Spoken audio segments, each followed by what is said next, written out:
মাটিতে নাই। এই চিটার পাটপার বাবু চৌধুরী, আমি তাকে উদ্দেশ্য করে বলতে চাই, কৃষকের রক্ত চুষা পয়সা কত দিতে হবে? কোন অগ্রিম রসিদ বিক্রি হবে না। ভাড়া আমরা যেটা নির্ধারণ করবো, কৃষক আমরা জামাত বিএনপি সহ যেটা নির্ধারণ করবো, সেটা আপনাকে মেনে নিতে হবে। যদি আপনি মেনে না নেন, আপনার স্টোর আমরা ভেঙে তছনছ করে দেবো। কারণ কৃষক বাঁচলে দেশ বাঁচবে।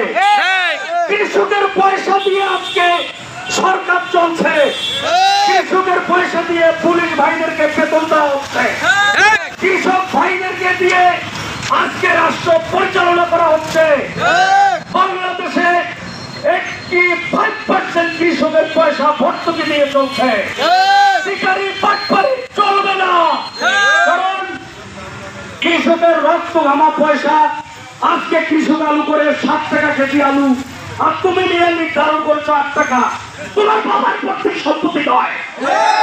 অনেক জানিয়ে তো ভবিষ্যৎ আর চালাতে পারবে না, কারণ এই ফ্যাসিস্ট আওয়ামী লীগ সরকারের 5 টাকার গোলামদেরকে উদ্দেশ্য করে বলতে চায়, পূর্বের ইতিহাস আপনারা ভুলে যান। নতুন বাংলাদেশ স্বাধীন হয়েছে, নতুন ভাবে আমরা পরিচালনা করব।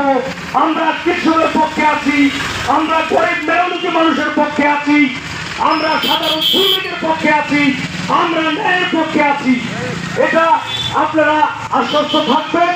105 আপনাদেরকে আমরা বিশ্বাস করে দিতে চাই, আমরা আপনাদের সঙ্গে আছি, আমরা থাকবো।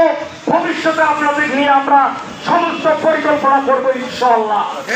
তাই এখানে কৃষক ভাইদেরকে আমি বলে দিতে চাই, আপনারা নিরাশ হবেন না, কারণ আমরা আপনাদের সঙ্গে আছি।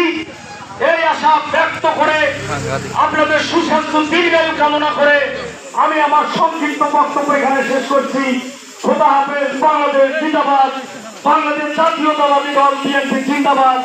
শহীদ জিয়াউর এবং খালেদা জিয়া জিন্দাবাদ। আপনাদের সবাইকে ধন্যবাদ। আসসালামু আলাইকুম ওয়া রাহমাতুল্লাহি ওয়া বারাকাতুহু।